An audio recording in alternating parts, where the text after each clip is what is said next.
नमस्कार मेरे प्यारे मित्रों, एक बार फिर से आपका स्वागत है आपके अपने ही चैनल गोल ऑफ यू में। तो दोस्तों, आज की जो क्लास है वह इतिहास के महत्वपूर्ण चैप्टर मध्यकालीन भारत के बारे में आज क्लास है।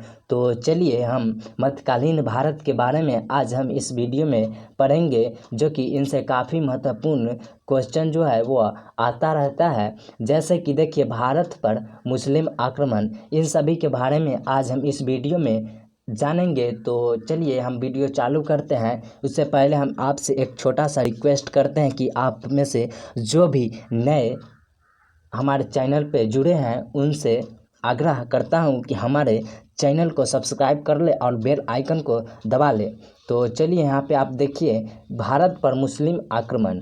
भारत पर मुस्लिम आक्रमण क्या है, 712 ईस्वी में किया गया था और ये मोहम्मद बिन कासिम के द्वारा किया गया था। और मोहम्मद कासिम द्वारा भारत पर पहला मुस्लिम आक्रमण किया गया था और इसने नींद और मूल ताना को जीत लिया था। क्या नींद और मूल ताना को जीत लिया था। तो हाँ, यहाँ पे देख सकते हैं कि कब किया गया है। तो आप देखिए यहाँ पे भारत पर पहला मुस्लिम आक्रमण मोहम्मद बिन कासिम द्वारा किया गया है। और कब किया गया था, 1712 ईस्वी में। और उसने क्या है, जीद एवं मूल तना को जीत लिया था। क्या, जीद एवं मूल तना को। अब नेक्स्ट आप देख सकते हैं क्या है, गजनी ना। गजनी मोहम्मद जो गजनी है वह 1001 से 1027 ईस्वी के बीच भारत पर 17 बार आक्रमण किया। क्या, 17 बार, महत्वपूर्ण टॉपिक है। 17 बार आक्रमण किया और इसमें जो है 1025 ईस्वी में सोमनाथ की मंदिर पर जो आक्रमण किया तो वह सबसे प्रसिद्ध माना जाता है। सबसे प्रसिद्ध यानी कि सोमनाथ मंदिर पर आक्रमण कब किया गया था, 1025 में। और ये मोहम्मद गजनी का सबसे प्रसिद्ध आक्रमण रहा। उसके बाद जो नेक्स्ट है आप देख सकते हैं, मोहम्मद गौरी को भारत में तुर्क सत्ता का संस्थापक माना जाता है। यानी कि मोहम्मद गौरी को भारत में क्या, तुर्क संस्था का जो है वह संस्थापक माना जाता है। किससे, तो मोहम्मद गौरी को। उसके बाद आप नेक्स्ट देख सकते हैं, 1178 ईस्वी में जो है चालू वंश यानी कि चालुक्य वंश के शासक भीम द्वितीय, क्या है, भीम द्वितीय ने अबू पर्वत के समीप मोहम्मद गौरी को पराजित किया था। तो कहाँ पे किया गया था अबू मोहम्मद गौरी को, और किसने किया था, तो भीम द्वितीय ने मोहम्मद गौरी को पराजित किया था और अबू पर्वत के समीप। और कब किया था, तो 1178 में। कब किया था, तो 1178 में। तो चलिए आप नेक्स्ट देख सकते हैं।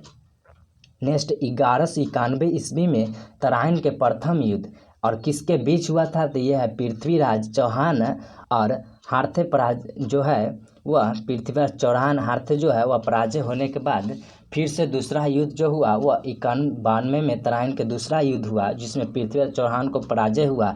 और इसमें चौहान हार्थे की पराजय हो गया था। पृथ्वीराज चौहान की हाथों से हो गया था पराजय। आप समझ रहे हैं ना, जो कि है पृथ्वीराज चौहान के हाथों से पराजय हो गया था। और उसके बाद जो हुआ, एक साल बाद यानी 1192 में दूसरा युद्ध हुआ, जिसमें पृथ्वीराज चौहान को पराजित कर दिया गया। तो पहला युद्ध तराइन का युद्ध कब हुआ, तो 1191 और दूसरा 1192 यानी एक साल बाद। तो चलिए अब नेक्स्ट देख सकते हैं। नेक्स्ट में क्या है, 1194 ना, 1194 में चंदावार के युद्ध में कन्नौज जो है, कन्नौज के गौहर वाला राजा जो है जयचंद को मोहम्मद गौरी ने पराजित किया। यानी कि गौहर वाला राजा कौन हुआ, तो जयचंद्र। इनको पराजित कौन किया, तो मोहम्मद गौरी ने। और कब किया, तो 1194 में। कब किया, 1194 में जी। उसके बाद जो आप नेक्स्ट देख सकते हैं क्या है, 1206 ईस्वी में मोहम्मद गौरी की हत्या हो गई। हत्या उस जो है गजनी के लौटने के क्रम में हो गया। कब, तो मोहम्मद गौरी की हत्या कब हुआ, तो 1206 में। और गजनी के लौटने के समय में हो गया। आप देख सकते हैं इतना महत्वपूर्ण टॉपिक जो था वो मध्यकालीन भारत से है। अब हमारा क्या होता है, ये दिल्ली सल्तनत आता है। क्या, दिल्ली सल्तनत। तो दिल्ली सल्तनत में आप देख सकते हैं क्या है, दिल्ली सल्तनत में आप गुलाम वंश से चालू करेंगे। गुलाम वंश से क्या, गुलाम वंश जो है वह 1206 से 1290 ईस्वी में रहा था। 1206 से 1290 ईस्वी में। और गुलाम वंश की स्थापना की बात करें, संस्थापक तो कुतुबुद्दीन ऐबक को जाता है। कब? कुतुबुद्दीन ऐबक, जो कि 1206 से और 1210 ईस्वी तक शासन किए थे। कब? 1206 से 1210 ईस्वी तक शासन किए थे। कौन? तो कुतुबुद्दीन ऐबक। और गुलाम वंश की स्थापना कौन किया था? तो कुतुबुद्दीन ऐबक। आप देख रहे हैं ना, कितना अच्छा अच्छा क्वेश्चन जो है वो हम लेके आए हैं। तो आपसे एक छोटा सा रिक्वेस्ट है कि हमारे वीडियो को लाइक कर दीजिए और बेल आइकन को दबा दे और सब्सक्राइब भी कर ले साथ में, और दोस्तों को शेयर भी कर दे। तो आप देख सकते हैं नेक्स्ट जो है वो कुतुबुद्दीन ऐबक को उसकी उदारता के कारण लाख बख्श यानी कि लाखों का दान देने वाला करने वाला जो है वह कहा जाता था। लाखों का दान करने वाला किसे कहा जाता था? तो ये जो है वह कुतुबुद्दीन ऐबक को। ऐसा भी क्वेश्चन आ जाता है कि लाखों का दान करने वाला व्यक्ति किस वंश से रिलेटेड है? तो आप बता सकते हैं किससे है? तो ये गुलाम वंश से है।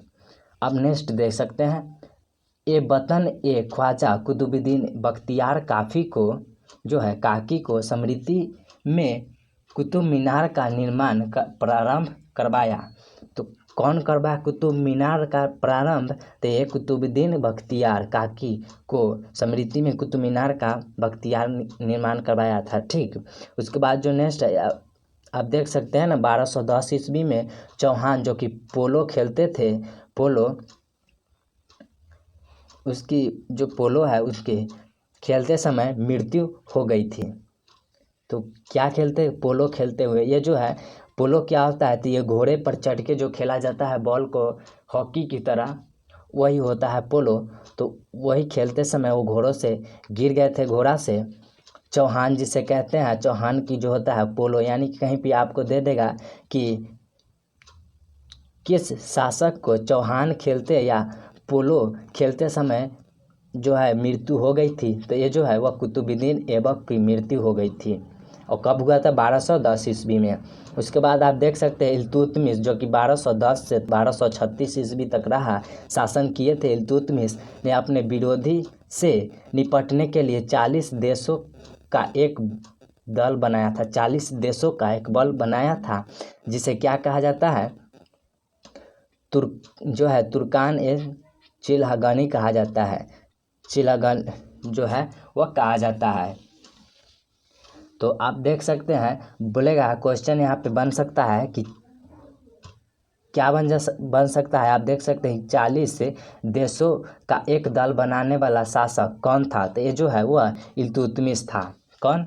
आज से 40 देशों का एक दल बनाने वाले को क्या कहा जाता है? तो ये तुर्कान ए चिलहगन कहा जाता है। चिलहगनी जो है वह कहा जाता है। आप देख सकते हैं नेक्स्ट जो है हमारा, इल्तुतमिश ने अपने साम्राज्य को छोटे छोटे क्षेत्र में बांट दिया, जिससे एकता कहाँ गया? इसका प्रशासन इकदार होता गया। आप समझ रहे हैं कि इल्तुतमिश अपने साम्राज्य को छोटे छोटे क्षेत्र में बांट दिया, ताकि इससे क्या होता है कि जिससे एकता जो होता है ना वो कहाँ गया? इसके प्रशासन इकदार होता गया।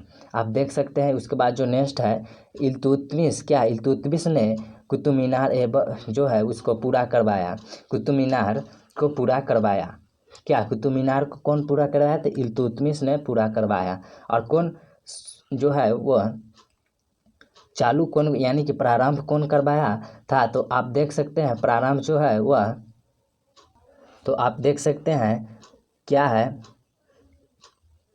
ए वतन ए ख्वाजा कुतुबुद्दीन बख्तियार के काकी को समृद्धि में कराया गया था।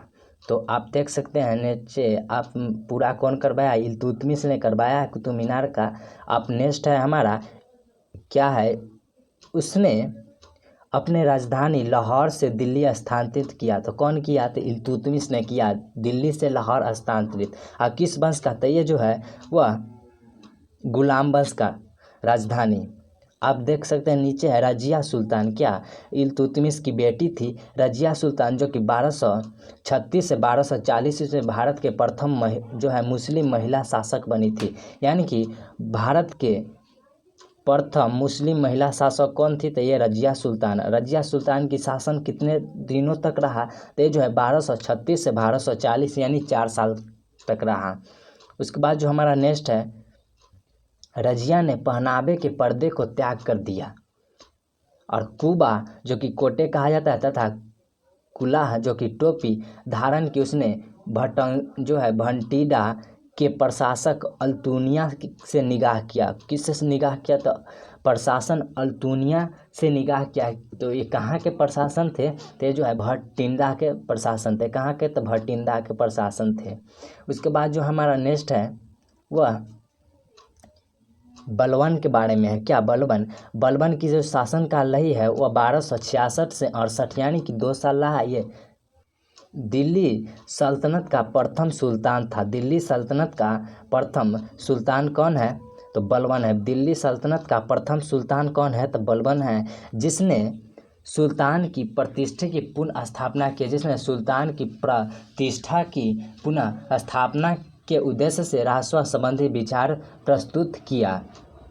उसके बाद जो हमारा नेक्स्ट है वह देख सकते हैं, बलबन ने क्या है, फारसी जो कि ईरानी कहा जाता है, फारसी में परंपरा की तर्ज पर तथा पैबोस की प्रथा चलाई। किस तर्ज पर और पैबोस पर प्रथा जो चलाई वह बलबन चलाया गया है, बलबन द्वारा। उसके बाद जो हमारा नेक्स्ट है, उसने पारसी परंपरा पर आधारित है। क्या? उसने पारसी परंपरा पर आधारित है, जिसे नवरोज उत्सव की शुरुआत की। यानी कि नवरोज उत्सव की शुरुआत किस पर आधारित है? तो पारसी परंपरा पर आधारित है। किससे? तो परंपरा पर आधारित है। उसके बाद जो हमारा नेक्स्ट है वह क्या है? बलबन ने अपनी विरोधी से निपटने के लिए एब रक्त की नीति अपनाई। तो यानी कि एब रक्त की नीति अपनाने वाले शासक को क्या कहते हैं? ये कौन चालू किया था? तो ये जो है वह बलबन द्वारा चलाया गया था। तो ये विपरीत जो है विरोधी से निपटने के लिए चलाया गया था। उसके बाद आप हमारा देख सकते हैं खिलजी वंश। क्या?